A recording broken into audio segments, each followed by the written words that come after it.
მოგესალმებით, ეთერში გადაცემა რეზიუმე, სტუდიაში მუშაობს ჟურნალისტი მერაბ მეტრეველი. მივესალმებით ჩვენს რადიო მსმენელებს, ვინც გვისმენს FM 103.9-ზე, რადიო პალიტრის ეთერით და ასევე მივესალმებით ჩვენს ტელემაყურებლებს, ვინც გვიყურებს ტელეკომპანია პალიტრა ნიუსის ეთერით. შეგახსენებთ, რომ ასევე შეგიძლიათ Facebook-ზეც გვიყუროთ პალიტრა ნიუსის გვერდზე და გვიყუროთ ასევე YouTube-ზეც პალიტრა ნიუსის არხს თუ მოძებნით. საერთაშორისო ურთიერთობებში შექმნილმა პრობლემურმა გარემოებებმა ნათლად წარმოაჩინა საქართველოში შექმნილი საკმაოდ მძიმე ვითარება, რომლის სამოქალაქო დაპირისპირებაში ტრანსფორმირების ალბათობა მნიშვნელოვნად მაღალია. რეალურად აღვიქვამთ რა პროცესების ნეგატიური განვითარების პერსპექტივას ჩვენ ეროვნულ განმათავისუფლებელი მოძრაობის საორგანიზაციო ჯგუფი და საქართველოს რესპუბლიკის უზენაესი საბჭოს დეპუტატები ვაცხადებს მზადყოფნას გავააქტიუროთ ჩვენი საქმიანობა, რათა თავიდან ავიცილოთ ჩვენი ქვეყნის არასასურველი მომავალი და ხელი შეუწყოთ იმ შინაარსის პროცესების განვითარებას, რაც უზრუნველყოფს საქართველოს ღირსეული ადგილის დამკვიდრებას როგორც ევროპულ ერთობაში, ასევე საერთაშორისო თანამეგობრობაში. ეს არის დასაწყისი იმ განცხადების პრეს-რელიზის, რომელიც ეროვნულ განმათავისუფლებელი მოძრაობის წევრებმა გაავრცელეს. დღეს ჩვენი სტუმარი იქნებიან გადაცემაში ბატონი თემურ მჟავია, საქართველოს რესპუბლიკის უზენაესი საბჭოს წევრი, ან პირველი პარლამენტის ასე ვთქვათ, და აფხაზეთის ავტონომიური რესპუბლიკის უმაღლესი საბჭოს დეპუტატი, ასევე ნოდარ თოფურიძე, სამართლის დოქტორი, მოგესალმებით. გამარჯობა, ბატონო, მადლობა გადაცემაში მონაწილეობისთვის. სიმართლე გითხრათ, გამიხარდა თქვენი გააქტიურება იმ ხალხის, ვინც ჯერ კიდევ ეროვნული მოძრაობის დროიდან მოდიხართ პოლიტიკაში.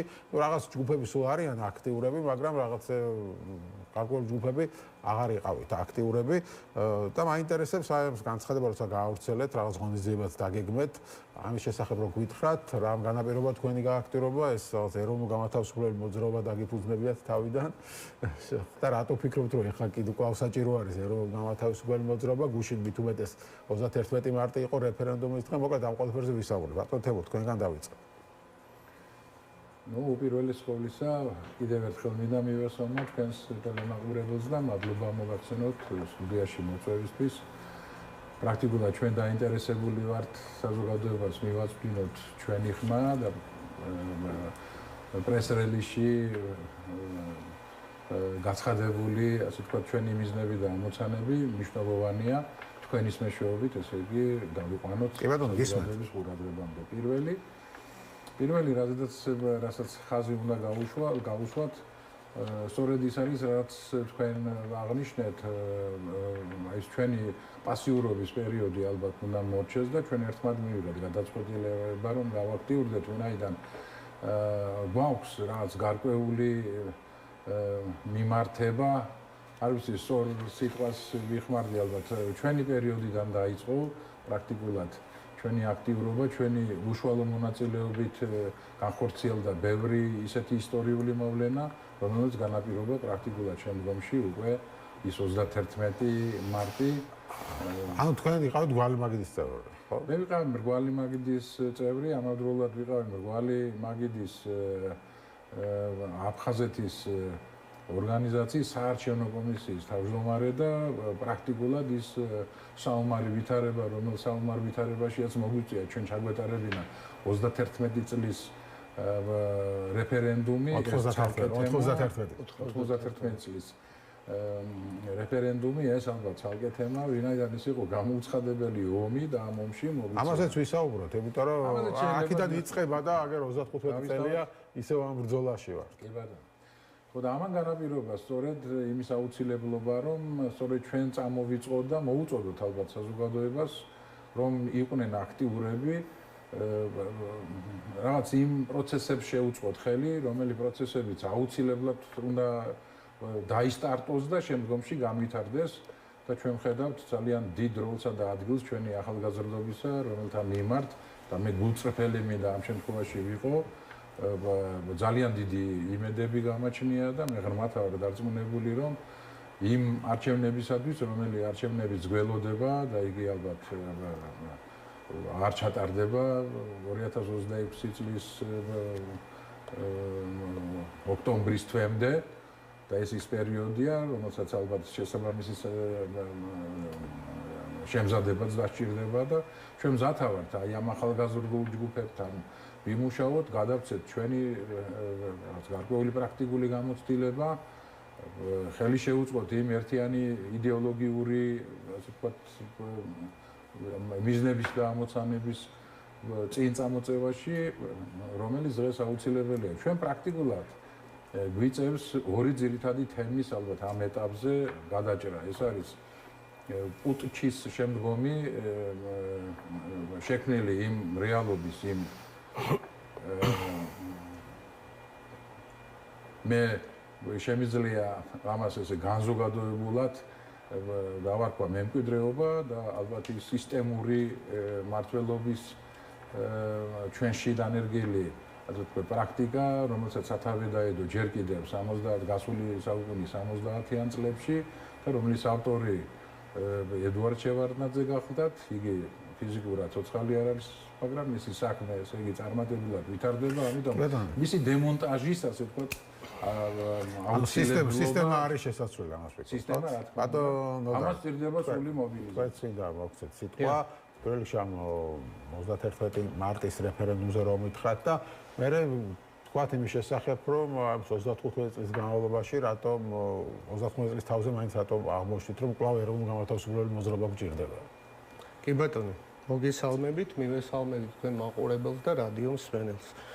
მოგახსენებთ, გუშინ 31 მარტი იყო და ეს თარიღი უკავშირდება 91 წლის 31 მარტს, როდესაც რეფერენდუმი ჩატარდა, რაც წინაპირობა გახდა საქართველოს სახელმწიფოებრივი დამოუკიდებლობის აღდგენისა 91 წლის 9 აპრილს.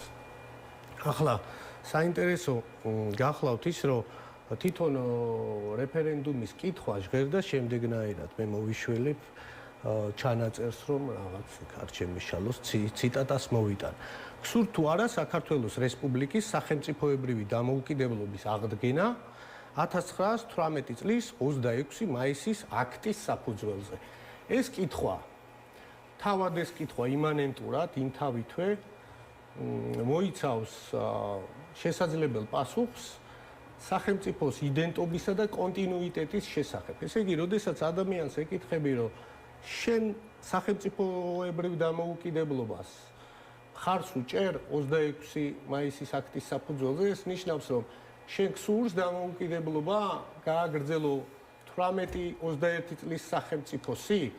აი ესეთი კითხვა ჟღერს. განგრძობითობა ყოფილიყო. განგრძობითობა ყოფილიყო, იმიტომ რომ თანამედროვე საერთაშორისო სამართალში ვესტფალის ზავის შემდეგ საქართველოს სახელმწიფოებრიობა პირველად 18 წელს მოიპოვა და ეს არის საფუძველი მისი სამართლის სუბიექტობისა, საერთაშორისო სამართლის სუბიექტობისა. მაგრამ საინტერესო გახლავთ ერთი რამ. დღევანდელი სახელმწიფო საქართველოს, მას ესე ქვია, პირდაპირ კონსტიტუციაში სახელწოდება არის გამოყენებული საქართველოს წინ წლებში, ასე წერია. არის გარკვეულ კოლიზიაში აი ამ 31 მარტის რეფერენდუმის შედეგი. რატომ? ახლა გეტყვით რატომ. მიუხედავად იმისა, რომ სახელმწიფო აცხადებს, რომ მისი საფუძვლები ემყარება 31 მარტისა და 9 აპრილის აქტებს, მეორევე მუხლში, მეორევე დებულებაში მოდის კოლიზიური ნორმა, რომელიც საქართველოს სახელმწიფოს ტერიტორიას უკავშირებს 1991 წლის 21 წლის მდგომარეობას. პირდაპირ არის ნათქვამი, 21 დეკემბრის 21 დეკემბრის მდგომარეობას, სხვა ვთქვი, ხო? 21 წელით. 21 დეკემბრის მდგომარეობას. ახლა რა თარიღია ეს 21 დეკემბერი? ეს 21 დეკემბერი გახლავთ ალმა-ატის ხელშეკრულება, რაც გულისხმობს, რომ რუსეთის ფედერაციასა და უკრაინას, რომლებმაც 8 დეკემბერს გამოაცხადეს საბჭოთა კავშირის დაშლა და დსთ-ს შექმნა, ალმა-ატაში 21 დეკემბერს სხვა ყველა რესპუბლიკა გარდა ბალტიის ქვეყნებისა და საქართველოს რესპუბლიკისა შეუერთდა და ჩამოაყალიბა დსთ. საქართველოს ამ პროცესში მონაწილეობა არ უარი თქვა. 22 დეკემბერს ომი დაიწყო. 22-ში დილით მივიღეთ ომი. ომი თბილისში. დიახ, ეს პირდაპირ მიზეზობრივ კავშირში გახდა.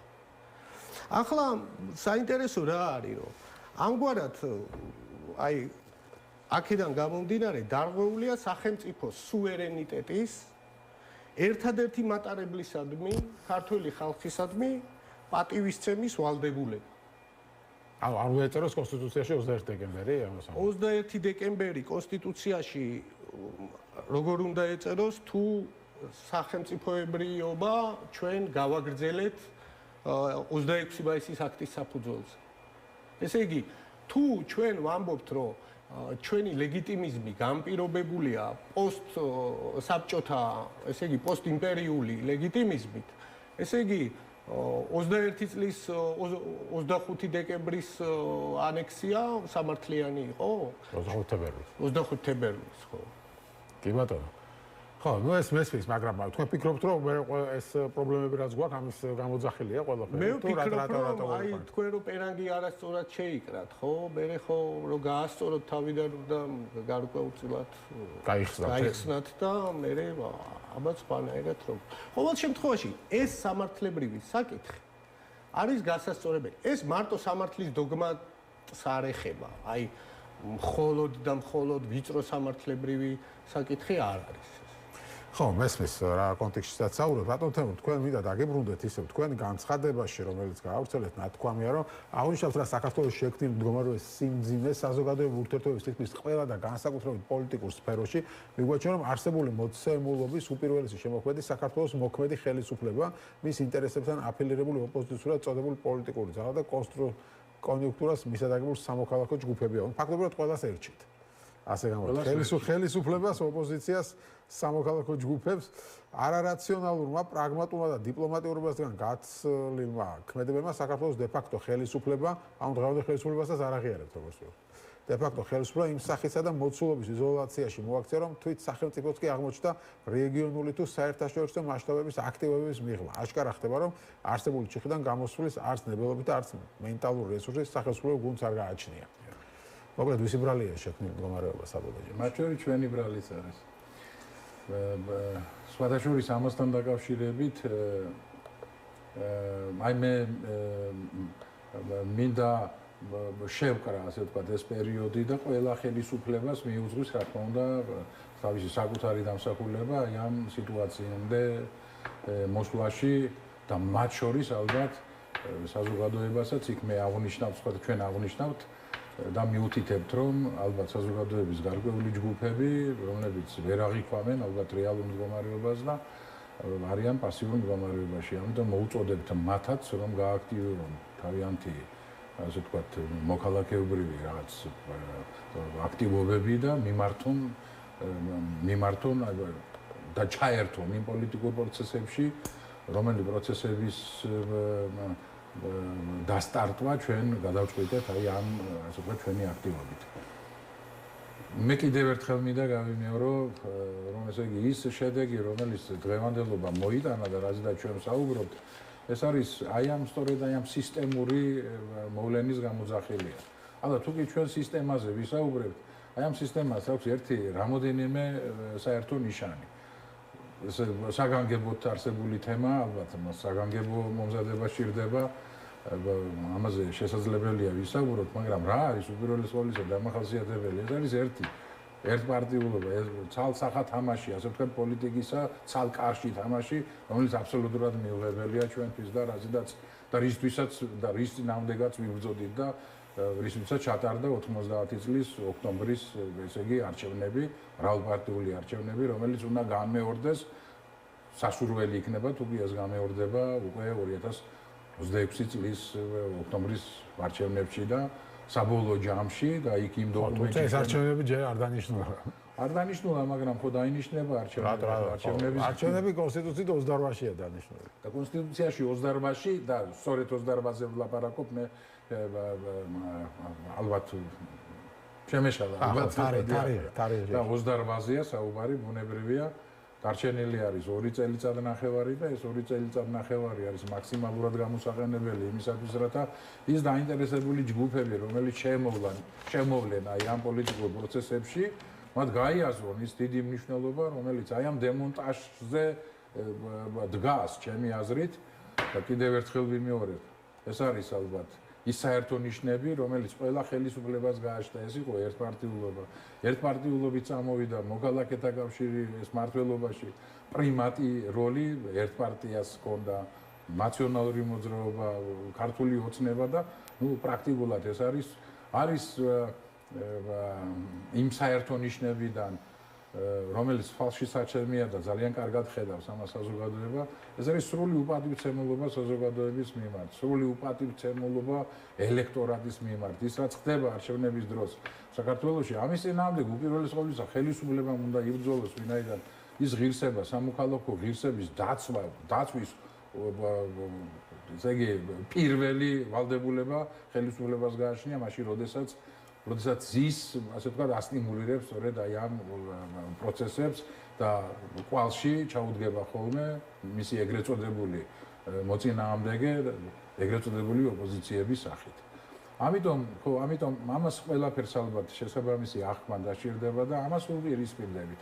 აი ეს არის უმნიშვნელოვანესი რამ, რომელიც ჩვენი აქტიურობის მეშვეობით უნდა გადაილახოს და აი ამ 28 წლის არჩევნებმა ალბათ ანუ თქვენი ჯგუფი ის ხალხი, ვინც პირველ ასე ვთქვათ, უზენაეს საბჭოში იყავით, ფიქრობთ, რომ რაღაც დაბრუნდეთ პოლიტიკაში პარტიული სტრუქტურით და კვლავ მიიღოთ არჩევნებში მონაწილეობა? არა, ეს არ ნიშნავს, რა თქმა უნდა, ესე იგი პოლიტიკურ პროცესებში შემოbrunებას ნიშნავს თავისთავადია, მაგრამ არა მართლობაში, ვინაიდან ეს ცალკე საკითხია. შესაძლებელია ჩვენი ეს ინსტიტუცია, რომელიც არსებითად დევნილობაში მყოფი ხელისუფლება, შესაძლებელია გამოყენებული იქნეს იმ კონსენსუსის ფონზე, რომელიც შესაძლებელია თეორიულად, შესაძლებელია მიაღწიოს საზოგადოებამ და მათ შორის ხელისუფლებამაც. მე ამასაც არ გამოვრიცხავ.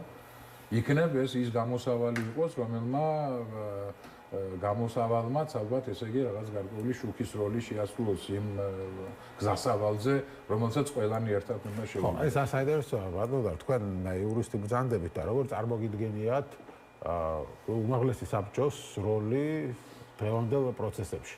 ხო, ეს უმაღლესი საბჭო რეალურად არ დაშლილა, არ გაუქმებულა, ხო, უბრალოდ ძალით შეწყდა მათი, ასე ვთქვათ, ფუნქციონირება, ხო, გადატრიალების შედეგად. მაგრამ მე გაგრძელდა ხა ჩვენი ცხოვრება, იქ ჩამოვიდა შევარდნაძე, იყო სამხედრო საბჭო და ასე შემდეგ, მე იყო არჩევნები და იმის მერე რამდენიმე არჩევნები ჩატარდა, ხო, 92-ში, 95-ში, 99-ში და ასე შემდეგ და დღეს აგერ გვაქვს უკვე მოწვევის პარლამენტი, სამი ხელისუფლება გამოვცვალეთ და ახალი კონსტიტუცია მივიღეთ და ასე შემდეგ.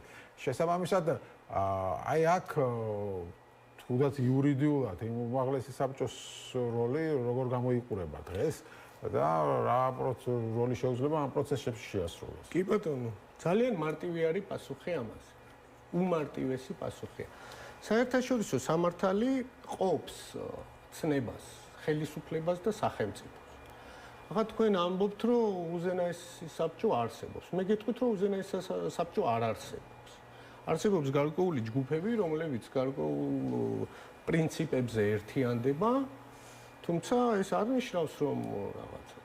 ესე იგი, მე აქცენტი გავაკეთე ხელისუფლების და სუვერენიტეტის მფლობელის ქართველი ხალხის უფლებებზე. აქ მე ხელისუფლება არ მიხსენებია პირადად და ხელისუფლების ცვლა ბუნებრივი რამ არის. ეხლა 2003-ში თუ 4-ში აღარ მახსოვს მართალი გითხრათ ზუსტად პარლამენტმა გარკვეული დეკლარაცია მიიღო, სადაც პოლიტიკური რეპრესიების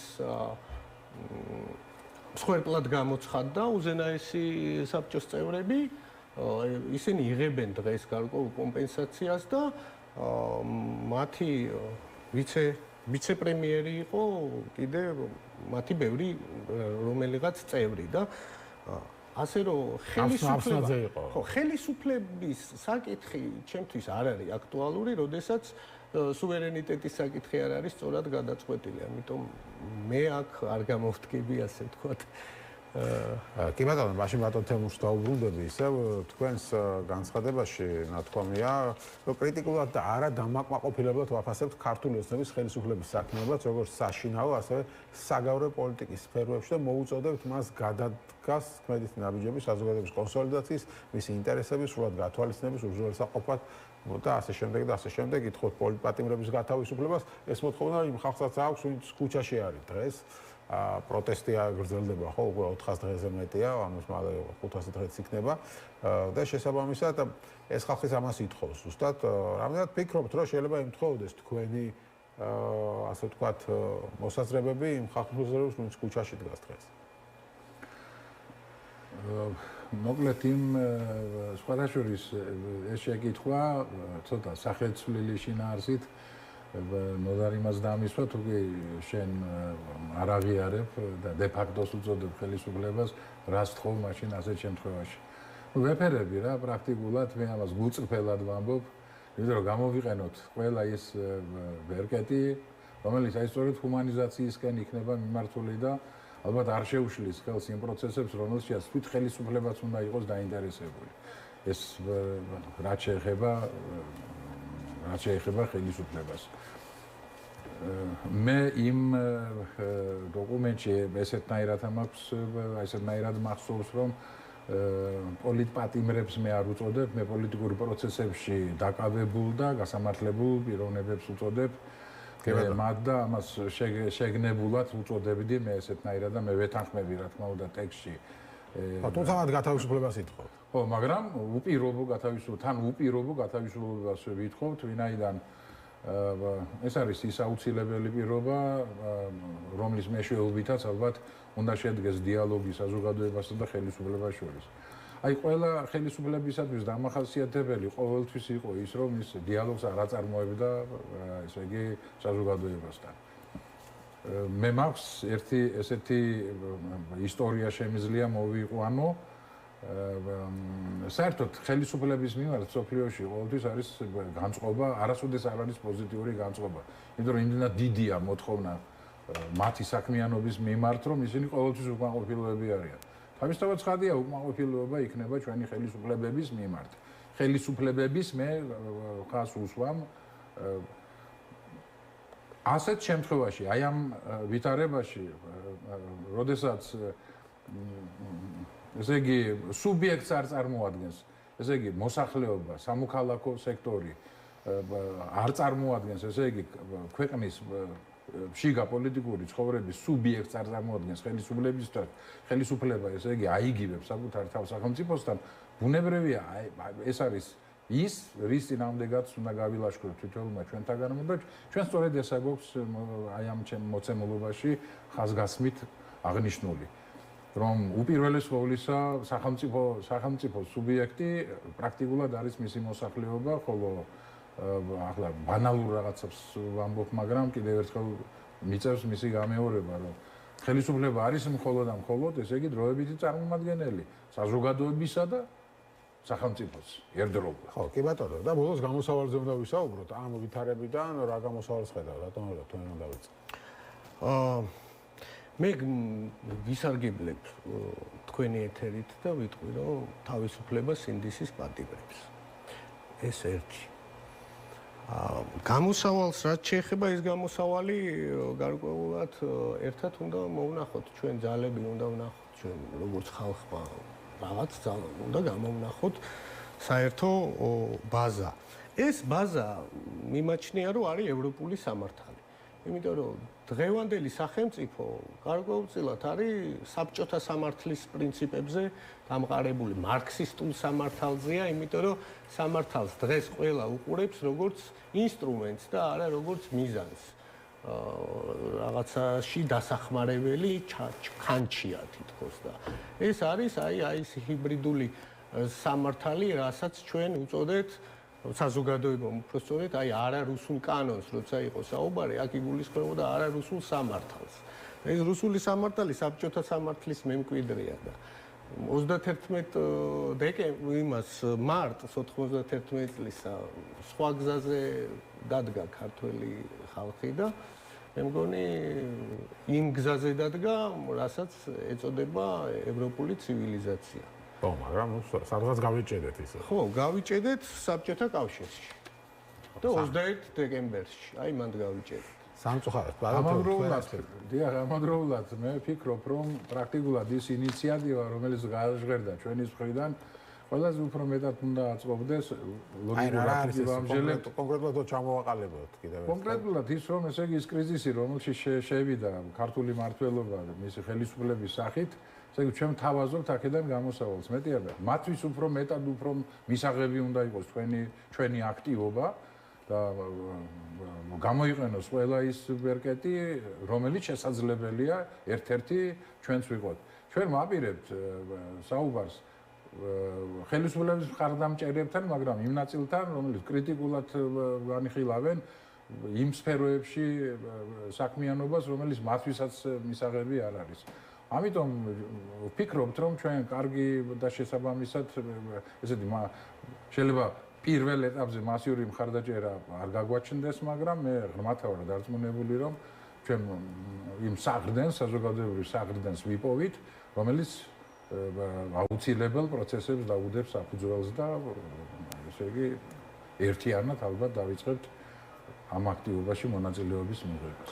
კი ბატონო, ნახოთ მე როგორც თქვი, მივესალმები ყველა ჯგუფის გააქტიურებას, მით უმეტეს იმ ხალხის, ვინც საქართველოს დამოუკიდებლობის აღდგენის სათავეებთან იდექით და ეს მნიშვნელოვანია, რადგან 24 წლის მერე სამწუხაროდ კვლავ გვიწევს დამოუკიდებლობისთვის, ასე დამოუკიდებლობის დაცვისთვის და შენარჩუნებისთვის ბრძოლა. მადლობა დიდი განაცემაში დასტუმრობისთვის. თემურ მშავია, საქართველოს რესპუბლიკის უზენაესი საბჭოს წევრი, აფხაზეთის ავტონომიური რესპუბლიკის უმაღლესი საბჭოს დეპუტატი და ნოდარ თოფურიძე, სამართლის დოქტორი იყვნენ ჩვენი სტუმრები. ჩვენ გვეხება რეკლამის შემდეგ ჩვენ საერთაშორისო ვითარებას და ირანში ომს დაუბრუნდებით და ამ თემაზე ვისაუბრებთ, ასე რომ დაგველოდეთ რეკლამის შემდეგ მალე დაუბრუნდებით.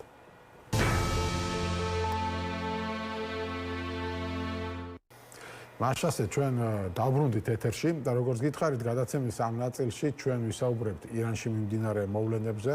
დონალდ ტრამპი აცხადებს ირანის ახალმა რეჟიმმა ცეცხლის შეწყვეტა გთხოვა შესაბამის განცხადება, როგორც გითხარით დონალდ ტრამპმა გააკეთა. ტრამპის თქმით თხოვნა საშიში განიხილავს, როცა ხორმუზის სრუტე იქნება ღია, თავისუფალი და სუფთა. მანამდე კი ირანს სრულ განადგურებამდე დაბომბავს. ასეთია ბოლო განცხადება ტრამპის, თუმცა იცით რომ სულ ასე ვთქვათ იცვლება მისი განცხადებები. დონალდ ტრამპი შემოსწყდა დიდ ბრიტანეთს ბოლო თავის განცხადებებში ის ამბობს გაერთიანებულ სამეფოს სამხედრო საზღვაო ძალების კი არ ყავს ტრამპს მხოლოდ ძვირადღირებული ქარის წისქვილების სურს, რომლებიც ელექტროენერგიის ფასებს ძალიან მაღლა აწევსო. კეირ სტრამერი კი ამბობს, რომ ირანის წინააღმდეგ ომთან დაკავშირებით ჩემი პოზიცია არ შეიცვლება. რა ზეწოლაც არ უნდა იყოს, მე ვარ ბრიტანეთის პრემიერ-მინისტრი და ჩვენი ეროვნული ინტერესებიდან გამომდინარე უნდა ვიმოქმედო, განაცხადა მან. პარალელურად ტელეგრაფი ავრცელებს ინფორმაციას, რომ დონალდ ტრამპი ნატოდან გასვლას სერიოზულად განიხილავს. აშშ პრეზიდენტის დონალდ ტრამპის განცხადების სერიოზულად განიხილავს შეერთებული შტატების ნატოდან გაყვანას მას შემდეგ, რაც ალიანსი ირანის წინააღმდეგ მის ომში არ ჩაერთო. გამოცემის ცნობით აშშ პრეზიდენტა ალიანსს ქაღალდის ვებხვი უწოდა და განაცხადა, რომ შეერთებული შტატების ალიანსთან გასვლა გადახედვას არ ექვემდებარება. დიახ, ვიტყოდი, რომ ეს გადახედვას არ ექვემდებარება. ნატომ ვერაზროს გადამარწმუნა. ყოველთვის ვიცოდი, რომ ისინი ქაღალდის ვებხვი იყვნენ და პუტინმა სხვათა შორის ეს იცისო, განაცხადა დონალდ ტრამპმა ტელეგრაფთან საუბარში. ნიკოლოზ ხატიაშვილი არის ჩვენი სტუმარი, ჯერ საქართველოს წევრი, ყოფილი დიპლომატი, კვლავ უსაფრთხოების საკითხებში მოგესალმებით. მოგესალმებით. მადლობა ნიკოლოზ, რომ შევაჯამოთ ირანში არსებული ვითარება ამ დროისთვის, რა ვითარება გვაქვს დღეს? ხო, ეს განცხადებები, რა თქმა უნდა, მაგალითად 3 დღის წინ თუ განიხილებოდა იქ იგივე განცხადებები გაკეთა, რომ ვთქვათ, სახმელეთ ოჯახის შესაძლოა შესულიყო დღეს მოვისმენთ განცხადებები, რომ 3 კვირაში დატოვებს ხო, ეს ძალიან ცვალებადი განცხადებები არის ხოლმე და ხშირად სიმართლეს არ შეესაბამება ხოლმე, თუმცა ერთი მნიშვნელოვანი ფაქტორი არის ის, რომ ამერიკის ეროვნულ ინტერესებში ამ ეტაპზე ტაქტიკური ასე ვთქვათ, მიზანი არის ის, რომ ჰორმუზის სრუტე რეალურად გაიხსნას და გლობალურ მიწოდების ჯაჭვს ენერგორესურსების არ შეექმნებს საფრთხე. ამ მხრივ მე ვფიქრობ, რომ რაღაც კონკრეტული გადაწყვეტილებები იქნება მიღებული, სამხედრო მიმართულებით ვსაუბრობ, თუმცა ისიც საგულისხმოა, რა განცხადებაც გაკეთდა ტრამპის მხრიდან ირანის პრეზიდენტთან დაკავშირებით, რომ ვთქვათ, მას სურს გარკვეულწილად ამ პროცესის შეჩერება, თავდასხმების შეჩერება და აი ამ კონტექსტში მე არ გამოვრიცხავ, რომ რაღაც შეთანხმება შედგეს, თუმცა ეს შეთანხმება იქნება მხოლოდ რაღაც ტექნიკური ხასიათის და ეს არ ნიშნავს, რომ ვთქვათ, ის პროცესი, რაც მიმდინარეობს ირანში, მყისიერად დასრულდება. რაც შეეხება თქვენ ახსენეთ ნატოს და ტრამპის მხრიდან ნატოს მიმართ გაკეთებული რიტორიკა, ხო ანუ ვიდრე ნატოზე გადავართ, ეს როცა ამბობს, რომ ირანის ახალი რეჟიმის პრეზიდენტმა გაცილებით ნაკლებად რადიკალიზებულმაო და თავზე წინამორბედზე უფრო ჭკვიანა, ვის გულისხმობს ამ ახალი რეჟიმის პრეზიდენტს?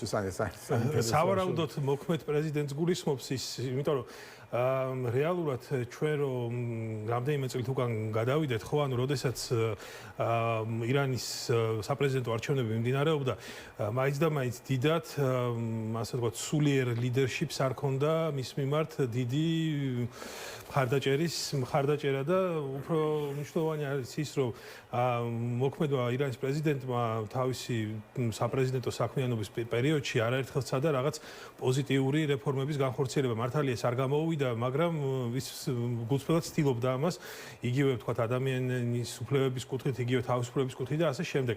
შესაბამისად, ჩვენ ვიცით ირანში როგორი ტიპის მმართველობა არის, ეს არის სასულიერო ლიდერშიპი და ეს არის ეგრეთ წოდებული ტექნოკრატიული მმართველობა.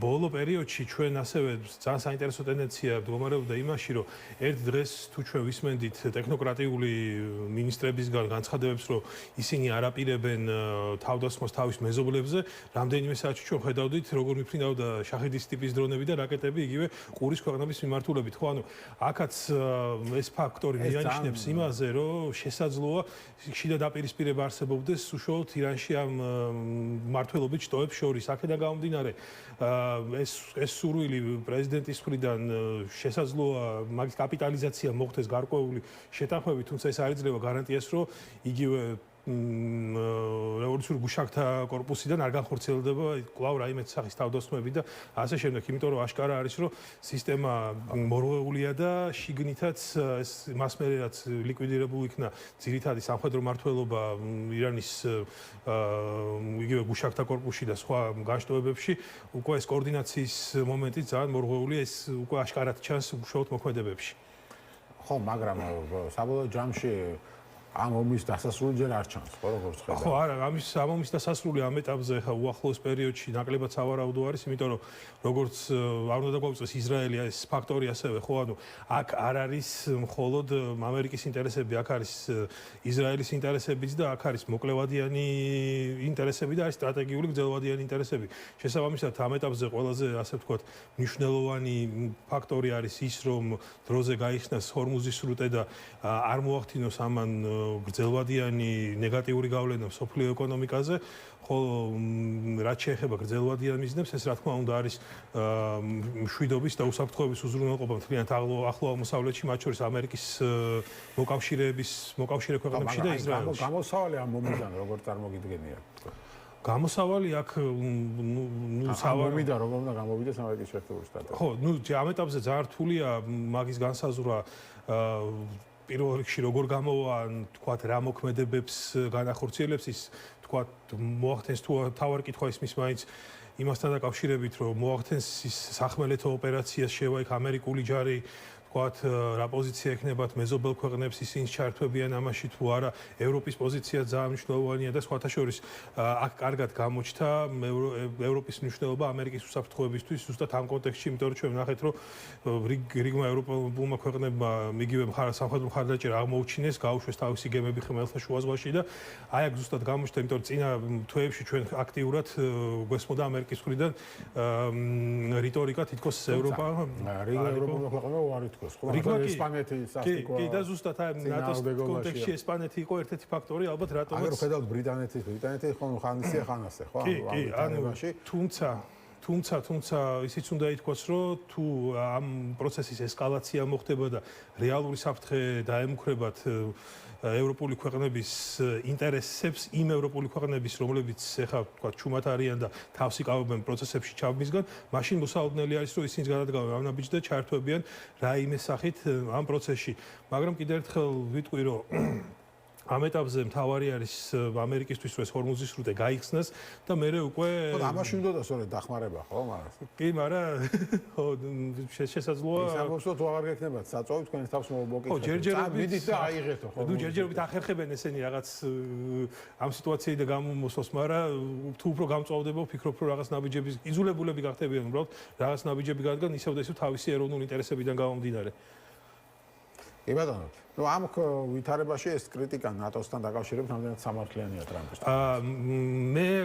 მე სიმართლე გითხრა, მე რა არ მიკურს ეს კრიტიკა, იმიტომ რომ ეს პირველად არ ხდება თუ გავიხსენებთ ტრამპის გაპრეზიდენტების პირველ თვეებს, ის საკმაოდ კრიტიკული იყო ნატოს მიმართ იმ მიზეზით, რომ თქვა მეტი თანხა უნდა გაიღოთ თქვენი უსაფრთხოებისთვის, ნუ იქნებით დამოკიდებულები ამერიკაზე და ეს ტენდენცია ისtildeობდა ამ ტენდენციის შეცვლას და ეხლა ჩვენ ვნახეთ ესპანეთმა არ დაუთმო საჰაერო სივრცე ამერიკულ სამხედრო თვითმფრინავებს და ეს გახდა ტრამპის გაღიზიანების მიზეზი და კვლავ მან დაიწყო აპელირება ნატოს, იმიტომ რომ ესპანეთი როგორც ნატოს წევრი კრიტიკის ქარცელში მოექცა და აქედან გამომდინარე უკვე ნატოზე დაიწყო აპელირება, მათ შორის ახლა დიდი ბრიტანეთის ნატოს წევრი არის და შესაბამისად ეს კრიტიკა მოსალოდნელი იყო, თუმცა ეს არ ნიშნავს, რომ ამერიკა დატოვებს ნატოს, იმიტომ რომ კიდევ ერთხელ ვიმეორებ, აი ამ ირანის ომმაც დაანახა ამერიკის შეერთებულ შტატებს ევროპელი მოკავშირეების მნიშვნელობა.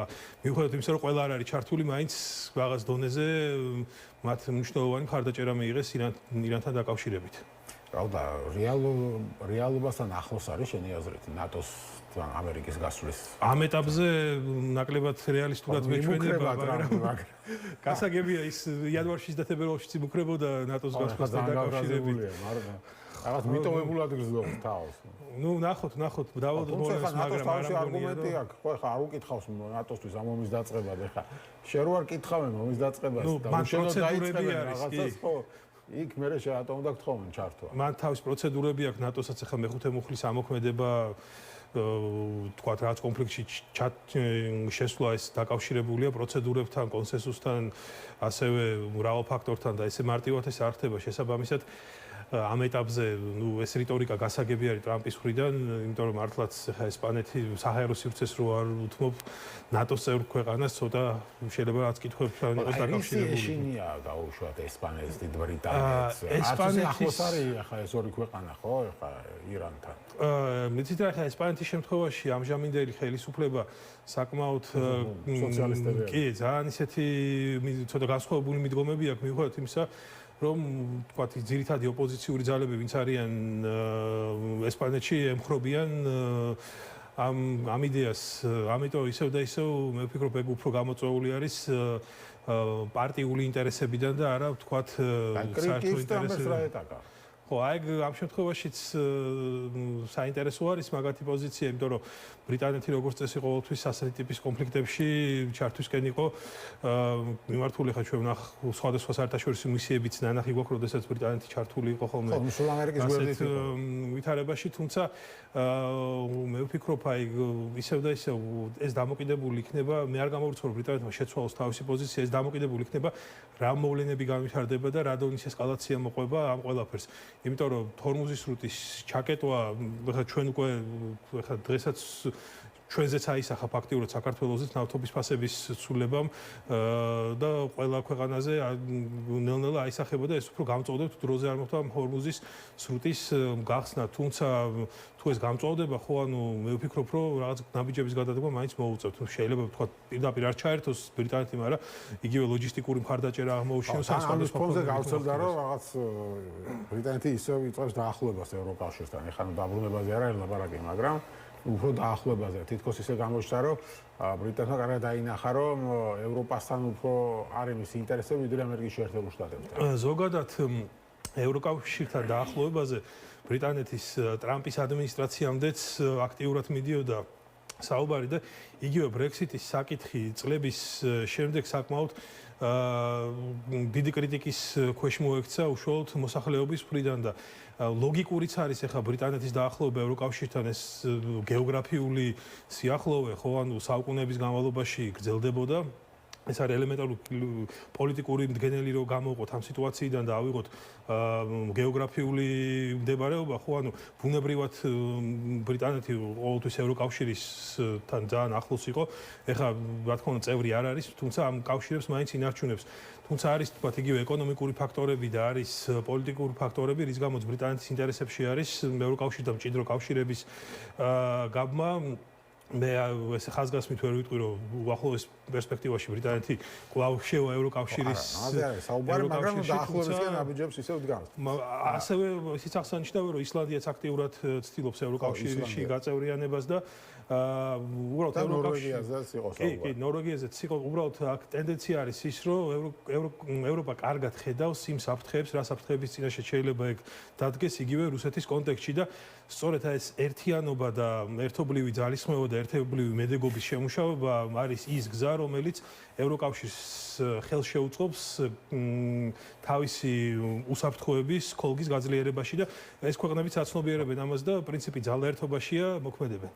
კი ბატონო და ჩვენი ქვეყანაც აღმოჩნდა ამ ამბავში გარეული თვალსაზრისით რომ ჯერ დაგვირეკა ამერიკის სახელმწიფო მდივანმა მარკო რუბიომ ირაკლი კობახიძეს ესაუბრა მე ამას მოყვა ირანის ელჩის გვახსოვს ესეთი გამოხტომა Facebook-ზე სადაც ფაქტობრივად დაგვემუქრა თუ ამ ფაქტობრივად ის იყო რომ ყველა ქვეყანამ წააგო ვინც ამერიკას რაღაც ამ ამონტურაში აყვადა ასე შემო მუქარა იყო შეიძლება ითქვას და დღეს მოხდა ის რომ ამერიკის სამხედრო თვითმფრინავი დაეშვა თბილისის აეროპორტში ნუ არავინ არ იცის ახლა რა მიზნით მაგრამ ეს ფაქტი რაღაც ერთმანეთს ეს სამი ფაქტი ერთმანეთს დაემთხვა როგორ შეაფასებთ ამ მოვლენას რა ხდება ჩვენს თავს თქვენი აზრით და საქართველოს ხელისუფლება რომ არანაირ განცხადებას ოფიციალურ დონეზე არ აკეთებს ირანის ელჩის მუქარიდან გამომდინარე ხო ერთი ალდა ხუდუშაურს კითხეს და ალდა ხუდუშაურმა თქვა რომ ვერანაირ კომენტარს ვერ გავაკეთებ ამისთვის ქვეყანაში არსებობს საგარეო საქმეთა სამინისტრო მაგრამ სად არის საგარეო საქმეთა სამინისტრო ორი დღეა დუბს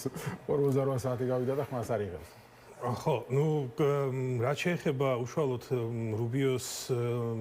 რუბიოსთან კომუნიკაციას და ზარს, ხო, ეს ადრე თუ გვიან მოსალოდნელიც იყო იქიდან გამომდინარე, რომ საქართველოს მნიშვნელოვანი როლი გააჩნია რეგიონში და ამ ზარის განხორციელებაც გარკვეულწილად შესაძლოა ლოგიკურიც იყოს მიუხედავად იმ პოლიტიკური, თქვა, სხვადასხვა შეფასებისა, რაც გვესმის ამ ზართან დაკავშირებით, ხო? ჩვენ მოვისმენთ სხვადასხვა ვერსიები, თითქოს ეს იყო მიმართული იმისთვის, რომ გადატვირთვა იწყებაო და სხვადასხვა კონტექსტში წარმოჩენილი, მაგრამ ჩემი სუბიექტური აზრით მე ვფიქრობ, რომ ეს ზარი მეტად დამოკიდებული იყო. ნუ ორი ძირითადი ფაქტორი არის, რატო შეიძლება და ჩემი შეფასებით გაკეთებული იყო პირველი ის, რომ უშუალოდ ირანთან დაკავშირებით გარკვეულწილად შესაძლოა მოისმინეს ხელისუფლების პოზიცია, რა პოზიცია აქვს საქართველოს ხელისუფლებას ირანთან მიმართებით, თქვათ, რას აპირებენ და ასე შემდეგ და მეორე შესაძლოა არ დაგვაუწევს რომ რამდენიმე დღის წინ ამერიკის სახელმწიფო დეპარტამენტის მაღალჩინოსანი იყო საქართველოში ჩამოსული და არ გამოურიცხავა რომ გარკვეული გზავნილები ჩამოიტანა მან საქართველოს ხელისუფლების მიმართ და რუბიოსთან შესაძლოა ეს გზავნილებიც იყო განხილული, თუმცა ის ფაქტორი რომ ეს ზარი მიმართული იყო რაღაც კონკრეტული ურთიერთობების გადატვირთვისთვის ნაკლებად სავარაუდოდ მეჩვენება თან ზოგადად დიპლომატიაში ბევრი რაღაც იკითხება ხოლმე სტრიქონებს მიღმა და თუ შევხედოთ ჩვენ ამერიკის სახელმწიფო დეპარტამენტის განცხადებას ხო ანუ ვინც ერკვევა ამ საკითხში და ვინც იცის ეგეთი ტიპის განცხადებები ნაკლებად პოზიტიურად შეიძლება აღიქვას ზოგადად კონტექსტში ეს და ამიტომ შესაძლოა ტექნიკური საუბარი ყოფილიყო ტექნიკურ საკითხებზე ზოგადად უსაფრთხოების გარემოზე რეგიონში და ხა ეს თვითმფრინავი ჩამოფრენაც ალბათ დროებით ჩამოფრინდა არ ვიცი ხა საწვავი შეივსო თუ რა მოხდა მაგრამ თურქეთისკენ გაფრინდა მაგრამ ხო ანუ მაგაზე შეიძლება რაღაც ასეთი ლოჯისტიკური რაღაცებისთვის ხო აი ზუსტად მაგაზე ეს ვახსენე რომ ტექნიკური კუთხით შეიძლება ყოფილიყო ეს საუბარი ეს აღმოჩნდა რომ ირანს აღიზიანებს და შეიძლება საფრთხის ქვეშ აღმოჩნდეთ კი და თან თვითონ ამ ირანის ელჩის განცხადებაში ძალიან ისეთი საუბარი იყო თითქოს საქართველოს დათანხმდა რაღაც პირობებს ამერიკასთან და თითქოს ამათმა გაიგეს ამის შესახებ რაც ისეთი შტაბეჭდილება რჩებოდა მაგრამ ის რომ რეაქცია არ მოხდა რა თქმა უნდა ძალიან გასაკვირია იმიტომ რომ ელჩი მაინც უნდა დაებარებინათ საგარეო საქმეთა სამინისტროში და მოეთხოვა სტანდარტული დიპლომატიური ყველა ამას კითხულობს ხო რომ წარმოვიდგინოთ ახლა ეს ევროკავშირის ელჩი თქვა ასეთი რამან გერმანიის ელჩი რომელიც სულ ანძღავენ ახლა დაბარებული იქნებოდა საგარეოში იმ წამსვე. კი, იმიტომ რომ ახლა ჩვენ როდესაც ხედავთ ჩვენი მეგობარი ქვეყნების მხრიდან გარკვეულ კრიტიკას და ამ კრიტიკის გამო იბარებენ მაგაც საელჩოებს სამინისტროში და რაღაც მტრად შერაცხავენ ხოლმე და აბრალებენ ჩვენ სუვერენიტეტში ერევიან. რეალური ჩარევა ჩვენ სუვერენიტეტში და მუხარა იყო ეს განცხადება, რაზეც რეაგირებაც არ ყოფილა და მინიმუმ რაც დიპლომატიაში აპრობირებული მეთოდი არის, უნდა ელჩი დაებარებინათ მაინც სამინისტროში და ახსნა განმარტება მოეთხოვათ, რატო გააკეთა ეგეთი განცხადება და თქვათ რა მიზნები ამოძრავდა და ასე შემდეგ, იმიტომ რომ მე ის განცხადება როგორც ვთქვი წაიშალა, მაგრამ ყველამ ნახა ხო, ანუ ჩვეულებრივ გავრცელდა და ეხლა ეს არ ნიშნავს იმას, რახან წაშალა თავის განცხადება, რომ არ გაუკეთებია. აქედან გამომდინარე, 100% გეთანხმებით მაგაში, რომ რაღაც რეაგირება, უნდა მინიმალური რეაგირება მაინც ან განცხადება ელჩი დაბარება უნდა ნებისმიერ შემთხვევაში მოხდარიყო, იმიტომ რომ ეგეთ სიტუაციებში ეს ჩვეულებრივი მიღებული პრაქტიკა არის, თან ესეთი მწვავე განცხადება, ხო, ცოტა. მაგრამ ფაქტია, ასეთ რამ არ მოხდა. რამდენად შეიძლება ჩვენ საფრთხის წინაშე აღმოჩნდეთ ამ ამის კონტექსტში ეს ბოლო კითხვა იქნება?